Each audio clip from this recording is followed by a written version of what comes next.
Hey guys, Rachele here with Amethyst Ascension.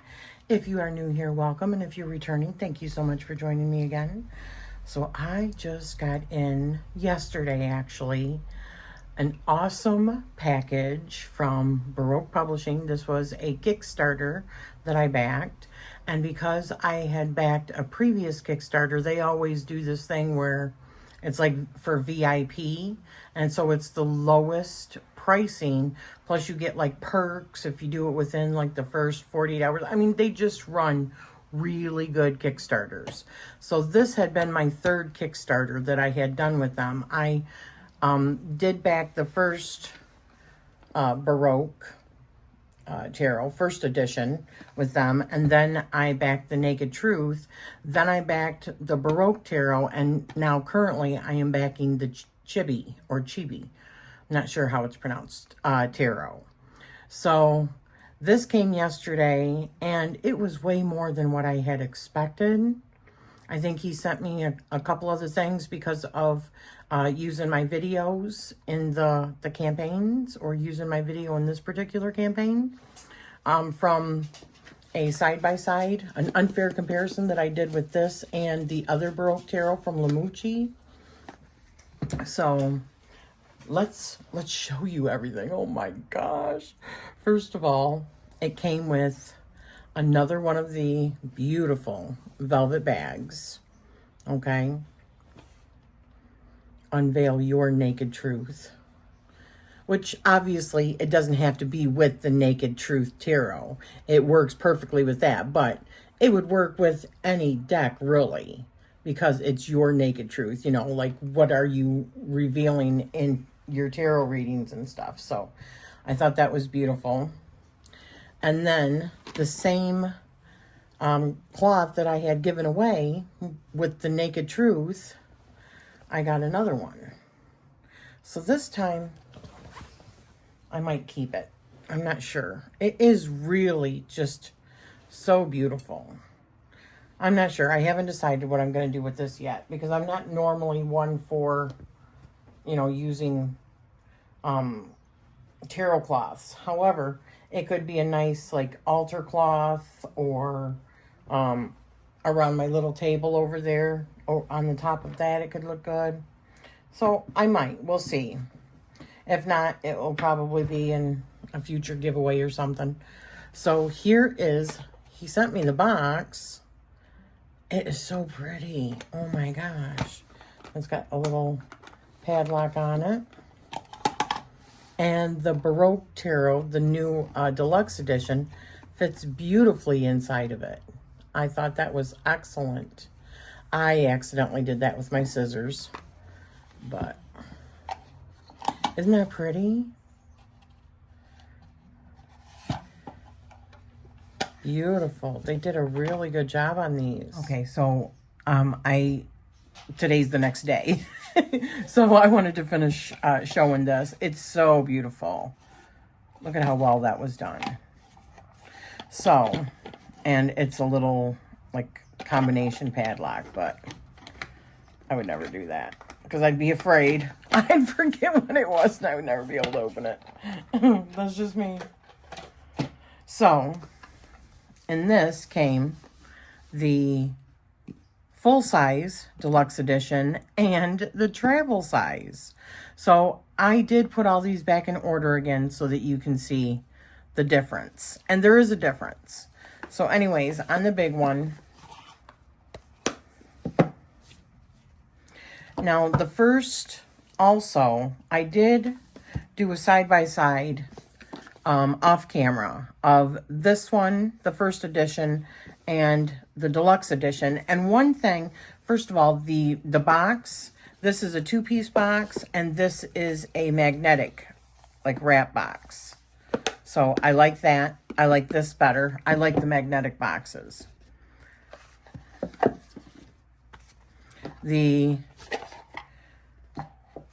Essentially, they all look the same, or the majority of them look the same, except for, I want to show you one big, huge difference. The cardstock. This is the first edition, and that is the, can you see it? Yeah. that is the deluxe edition. Look at the difference in that. Now, if you go back and watch this particular video, I do talk about how I had difficulty a little bit shuffling this riffle, right? This one, absolutely no problem. As I said, I had to put it back in order. So, where is the bottom? So, I do like, don't get me wrong, I still love this one as well, the first edition. Because the 2 cards that come with it, are different. There was a visionary and the maestro are the extra cards in this one. And this one has the squirrel, or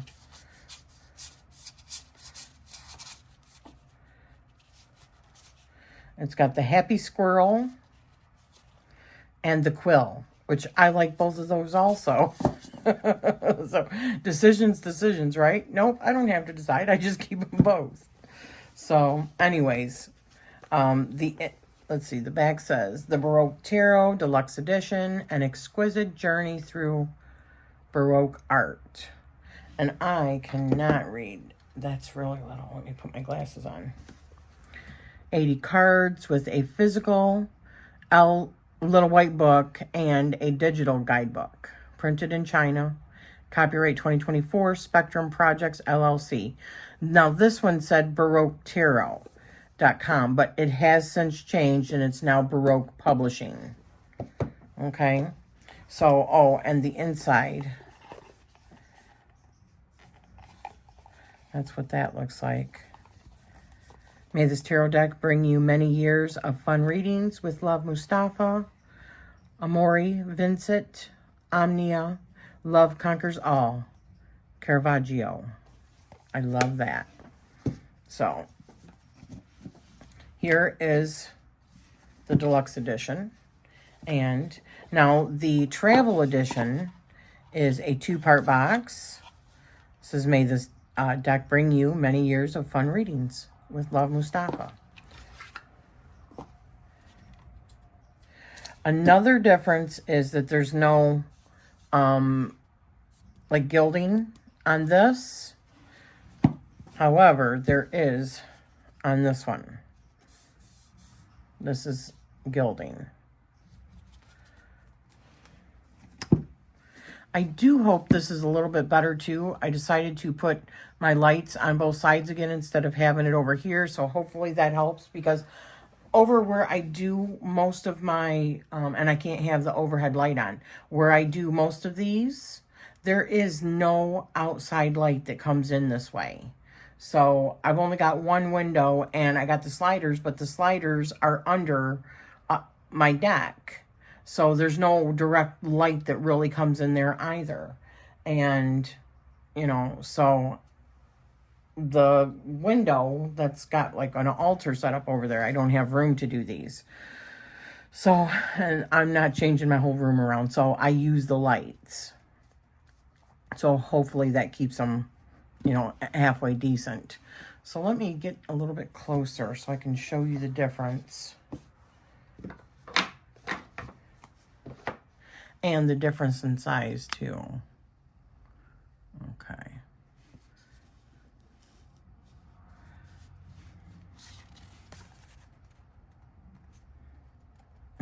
So it's a significant difference.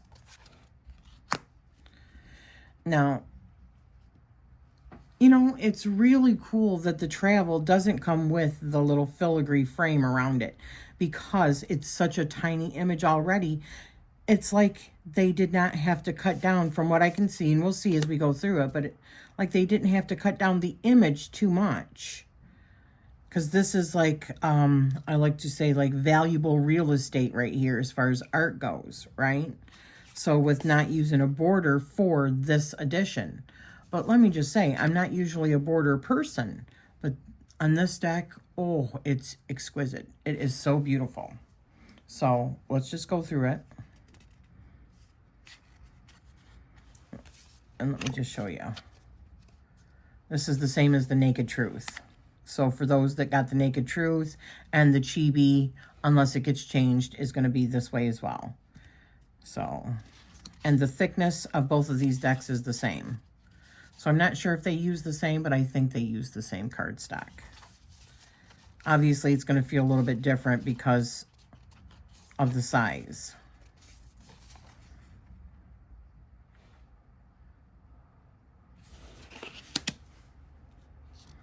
I mean, if you look, she's not... Look at the difference in the size of the card and look at the difference in the size of her. She's not that much smaller. So they've used this real estate right here on the card very wise for the travel edition. Yeah, I feel it's the same way here.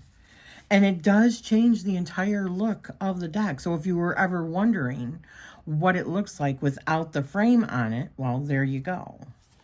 I will say, for me, it is so hard without my glasses. I can see it, but it is difficult because the writing is so tiny. I mean, obviously it has to be in order to fit in the scale of all of it, but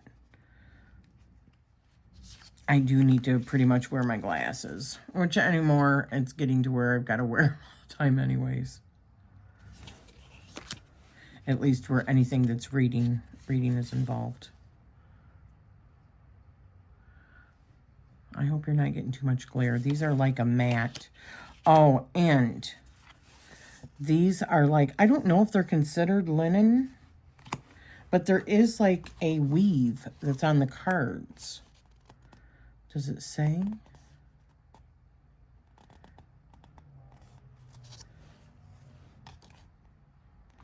It does have the deluxe edition for the guidebook on there. Does it say? I wonder where the cardstock would be if it is. I wonder if it's on the box. No. I don't know. It is like, I don't know if you can see this. Because it's not like your regular linen. It's almost like a grid. Linen seems a little bit different. But the whole card is like that. Is the back of it like that too? Yes. I love it though.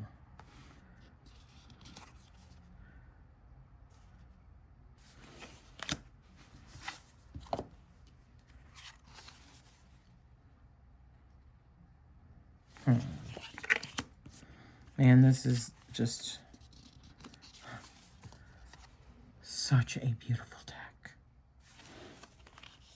You know what, maybe I should just come down a little bit. There we go. And just not pick it up. Look at that. That's strength.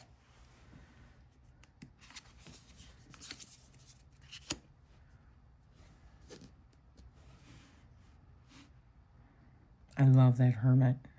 He's not fancy, which the hermit wouldn't be.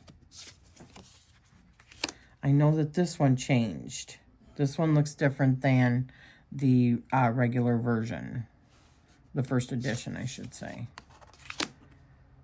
But the majority of the cards stayed the same, other than the two extras, which I'm going to read out of the book so that you can see what the two extras, how they say, what the meanings are of them. I'm curious also, because I haven't done that yet. The Hanged Man.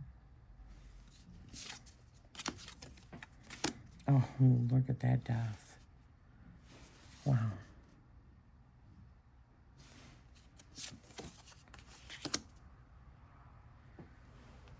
Man, she is just beautiful.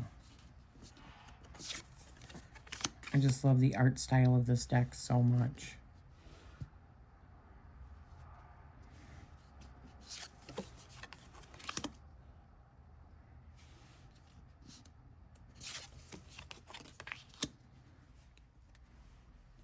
The star.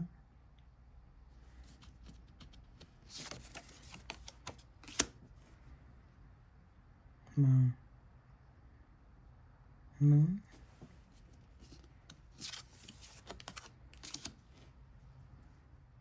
The sun.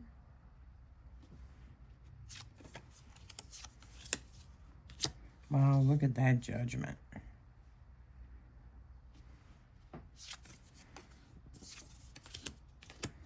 I love that World card.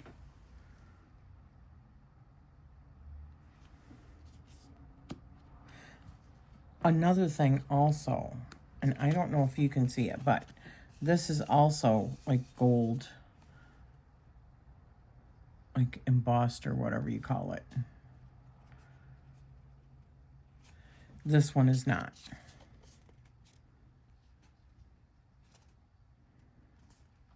But look at, there's not much of a size difference in the actual art itself.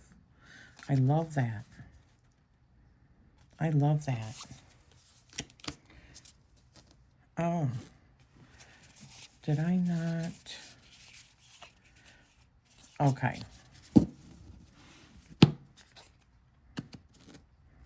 Because I put these all back in order. All right, so let's read out of the book what it says for the happy squirrel. All right. So this is what it looks like. So it's number 22 in the Major Arcana, the Happy Squirrel. The Happy Squirrel card is a whimsical addition to the Baroque Tarot, drawing on modern tarot lore, originally appearing in a Simpsons episode. Of course. This card has since taken on a life of its own within the tarot community, symbolizing unexpected joy, mischief, and the unpredicted nature of life. It serves as a reminder to find happiness in the unexpected and to embrace the whimsical aspects of existence. I didn't know that it was in the Simpsons episode. I didn't, but granted, I don't watch The Simpsons anymore. Keywords are in the upright position. It's surprise, humor, playfulness, and unexpected joy. I love that there's that in here. Reversed, mischief, chaos, uncertainty, and overwhelm. Okay. Meanings. Upright. Drawing the happy squirrel upright suggests that you are about to experience a delightful surprise. It encourages you to embrace humor and playfulness in your life, finding joy in the small, unexpected moments. This card reminds you to not take things too seriously and to appreciate the whimsical side of life.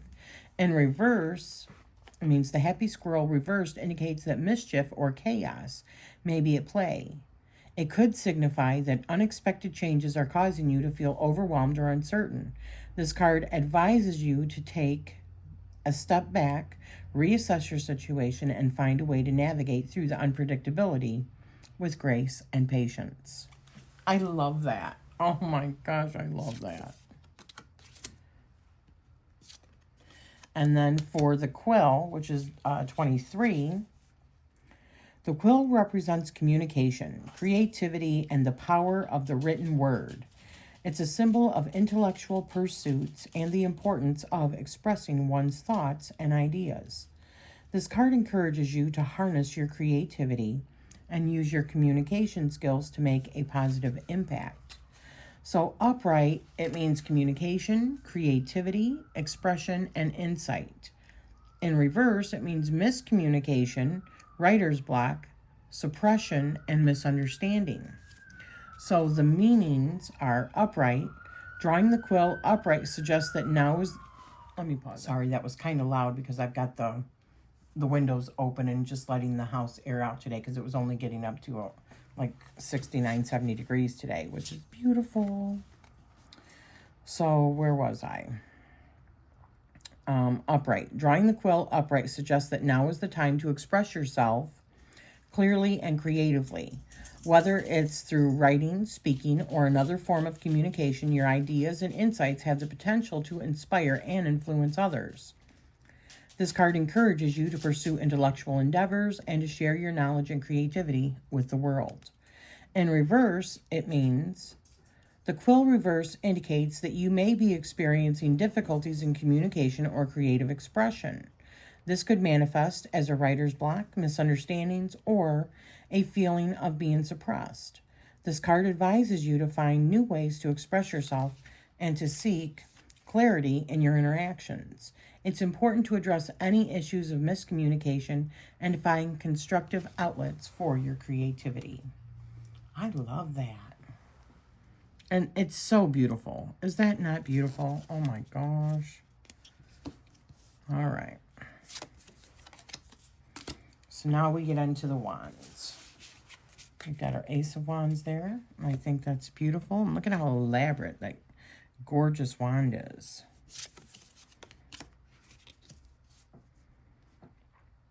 Two of Wands.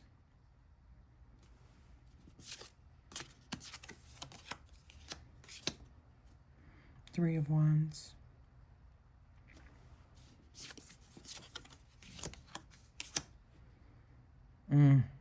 Wow. That is a beautiful Four of Wands.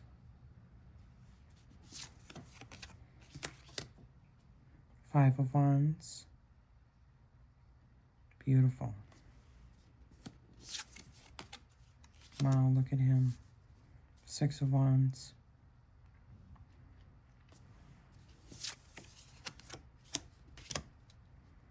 Oh, yeah. Oh, here we go. Sorry about that. Eight of Wands.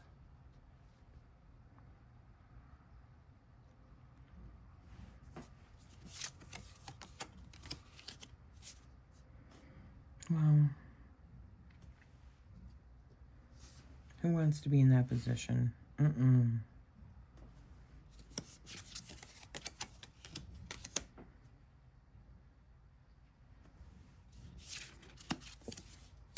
I love this deck so much. Page of Wands. Let me know what you think of this lighting too. You think this is a little bit better, guys? Like I said, I've got one over on this side and one on this side now. And now I'm just coming down straight instead of bringing them both up. Let me know which style you prefer. Do you like to have the background of all my stuff and then me bringing the cards up? Queen of Wands. Or do you like it flat down like this? This way is obviously easier, but the other way might be a bit more aesthetically pleasing. Beautiful.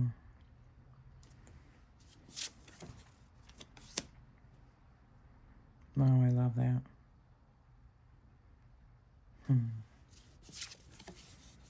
Oh, look at those ornate, beautiful goblets. Oh. I've been getting up really early, you guys.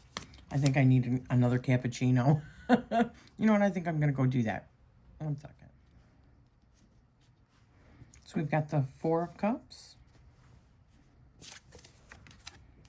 Wow, look at that Five of Cups.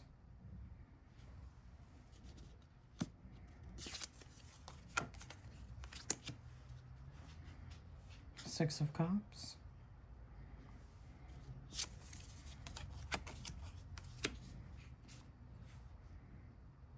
Seven of Cups.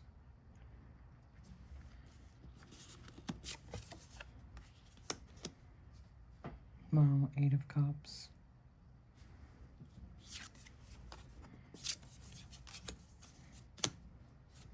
What a happy Nine of Cups, yeah?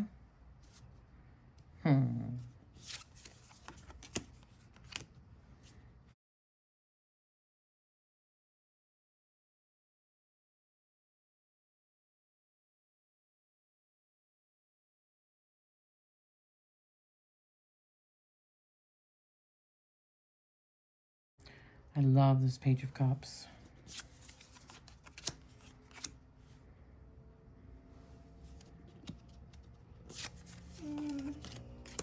Come here, baby. Look at that Queen of Cups.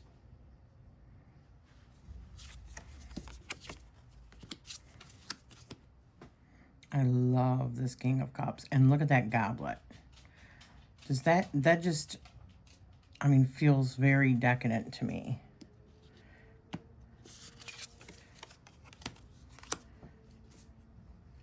That is a beautiful Ace of Swords. Look at the detail in the hands, all the veins and everything. That is really cool.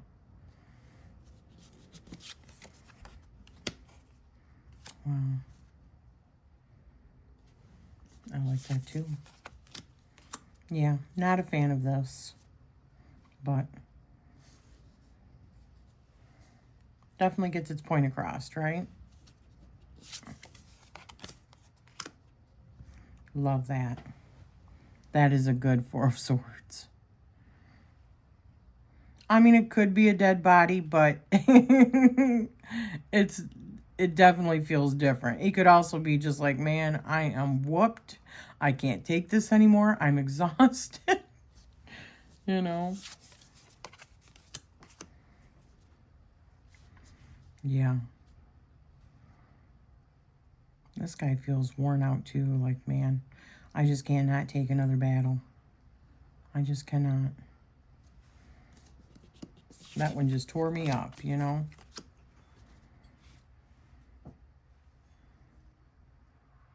I love that. Yes, yes, yes, yes. Oh, yes.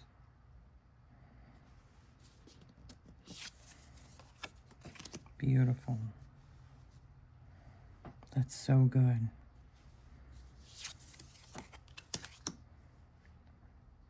Wow.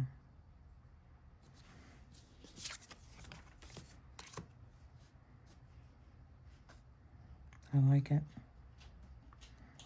I like that there's a book or notebook or something in her hands or in his hand. I can't tell.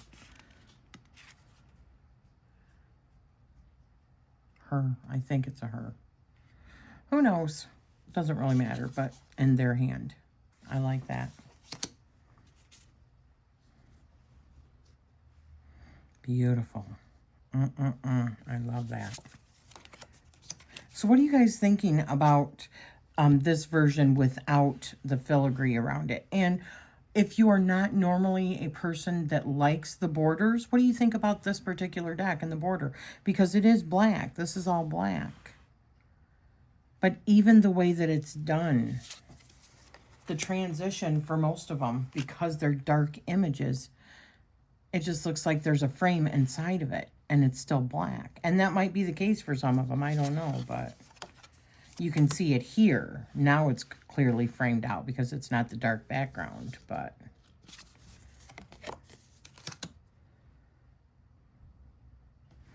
love that.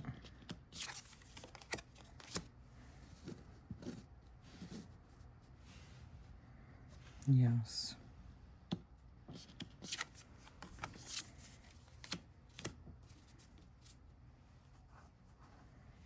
Love it. Oh, that is so good. Oh my gosh, that's so good. Wow. Yes, that is so good.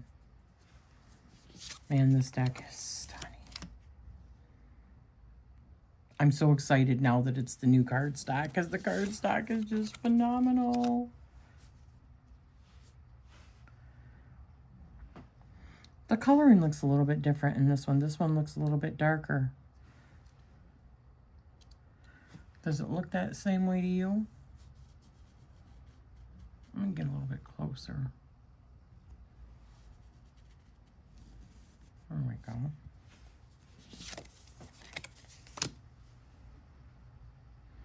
Yeah.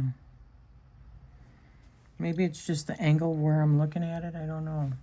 So I can't really see the screen too much on my camera or on my phone. That's really cool. Oh, I love that page. That's fabulous. I love that Knight of Coins. I love her. She's beautiful. I think there's only a couple cards in here I don't really care for. One being the Three of Swords and the other one, the Ten of Cups. I do think that the artwork is beautiful. I just think that it feels a little bit mismatched with the rest of the artwork in here. But I'm definitely not complaining because I think this deck is absolutely stunning. All right, so let's see how this little one shuffles.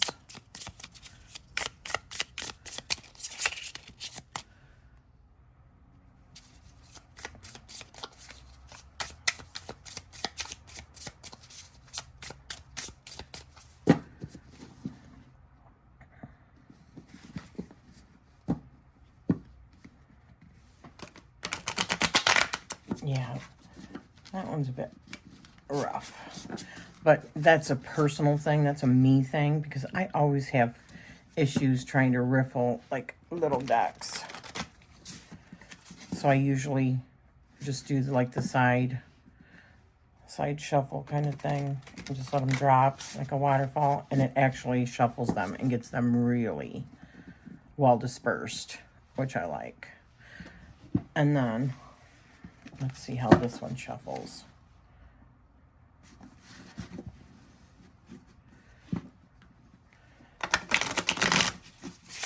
Oh yeah, that's beautiful.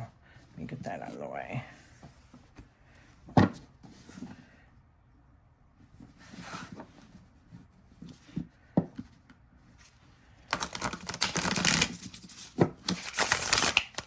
Beautiful.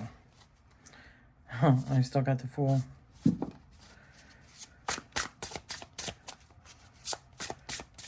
So did you guys get this deck? What do you think? Did you get the first one and get this one also? What do you think about the difference? I love the other one too, don't get me wrong. It is so beautiful. But I do love this deluxe version better. I will say that I really loved the cards in the other one too, the extra cards. The Maestro and the Visionary. But these two are really well done also.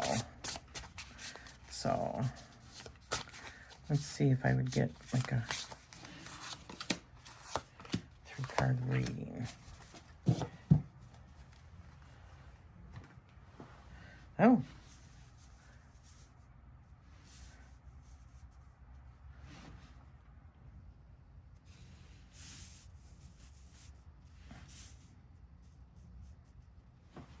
So as far as I can tell you, I think that this is a reading about the project that I have coming up in October. I'm sorry, taking a drink of my cappuccino.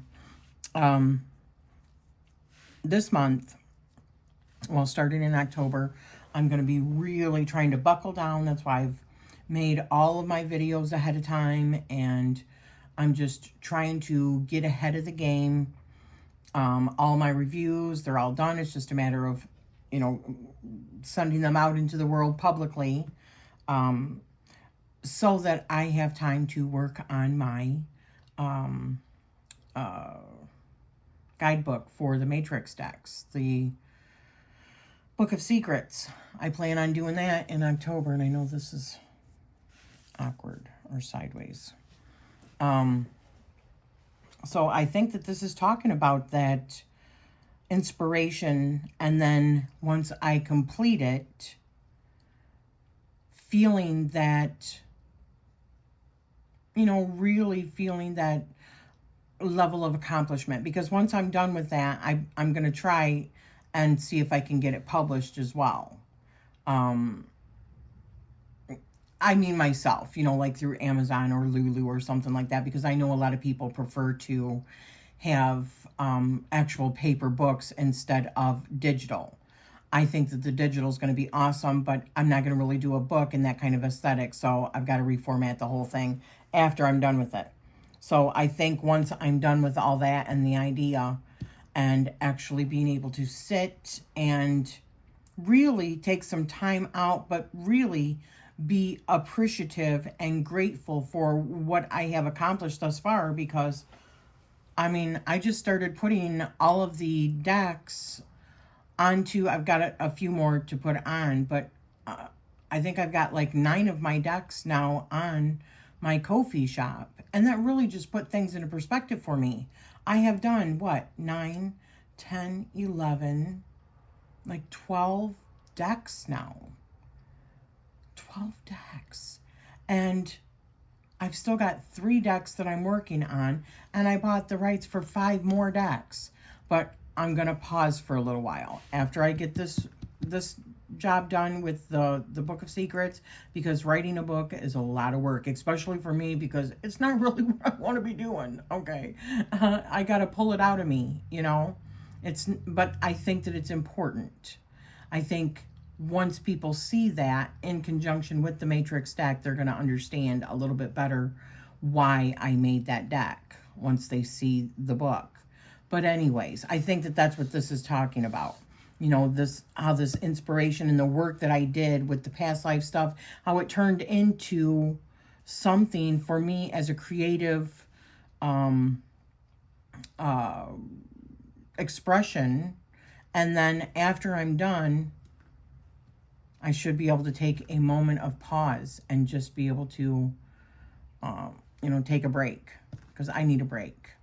But I do want to finish what I've got going on first. So I think that that's what that reading is about. And I think that this deck shows it beautifully. So I love this deck so much. Thank you for spending this time with me if you're still here. And I am sending you love always.